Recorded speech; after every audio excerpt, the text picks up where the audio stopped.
स्वागत है आपका श्री भक्ति ज्ञान चैनल में। आज हम सुनेंगे दुर्गा नवरात्रि व्रत कथा।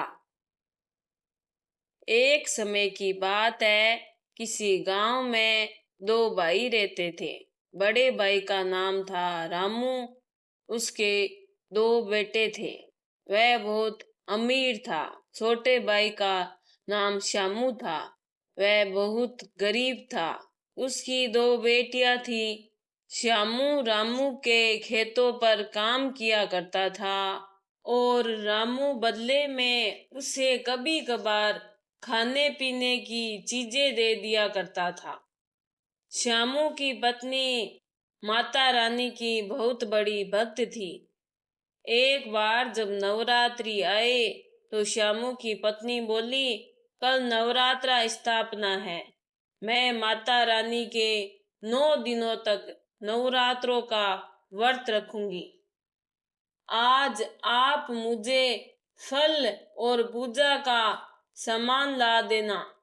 श्यामू के पास पूजा का सामान लाने के लिए पैसे नहीं थे। वह अपने भाई रामू के पास गया और उससे कुछ पैसे मांगने लगा।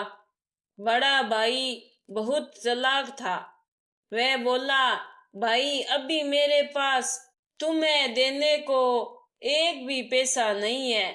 तुम खेतों पर चलो, वहां कुछ काम कर कर जो पैसा मिलेगा उसमें से थोड़ा तुम रख लेना। श्यामू खुश हो गया और खुशी खुशी अपने भाई के साथ खेतों में काम करने चला गया। जब वह दोनों रास्ते में खेत की तरफ जा रहे थे तो एक पीपल के पेड़ के पीछे से उन्हें कुछ रोने की आवाज आई। जब उन्होंने जाकर देखा तो पेड़ के पीछे एक छोटी सी बच्ची रो रही थी। उसे चोट लगी थी और खून बह रहा था।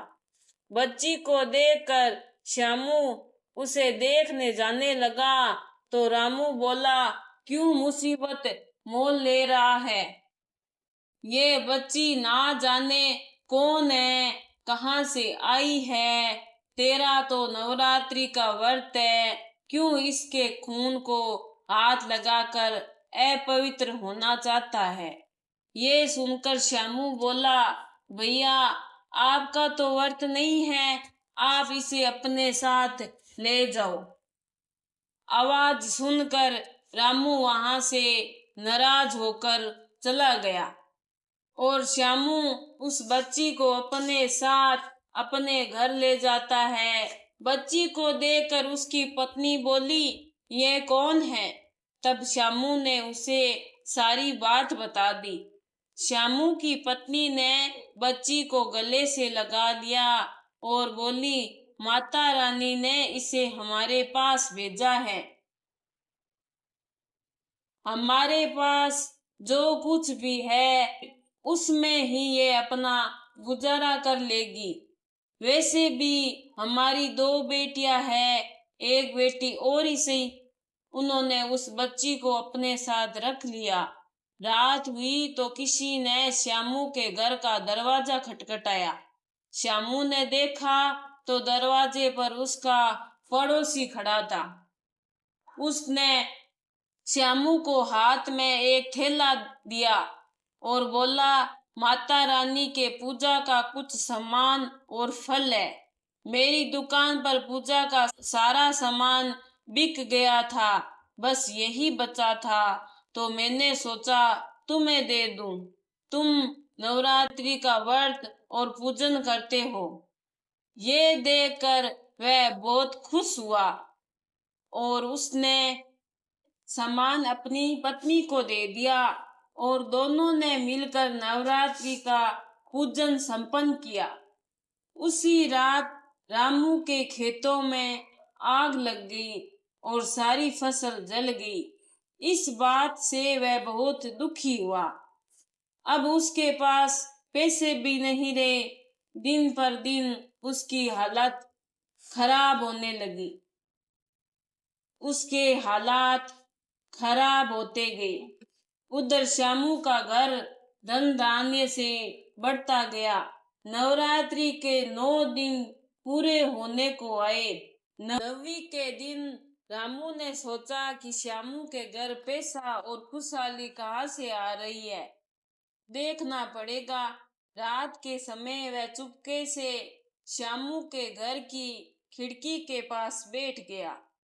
उसने देखा रात को वह बच्ची उठकर देवी का स्वरूप ले लेती है और आशीर्वाद के रूप में श्यामू के घर और धन धान्य से भर देती है और अंतर्धान हो जाती है। ये देखकर रामू बेहोश होकर धरती पर गिर गया और जब उसे होश आया तो उसने सारी बात श्यामू को बता दी। श्यामू बोला, भैया वह बच्ची तो माता रानी का स्वरूप थी। आपने नवरात्रि के पावन अवसर पर उसे अपने ले जाने मना कर दिया तो देखिए आपका सब कुछ चला गया और हमारे घर भंडार भर गए। बोलिए नव दुर्गा माता की जय।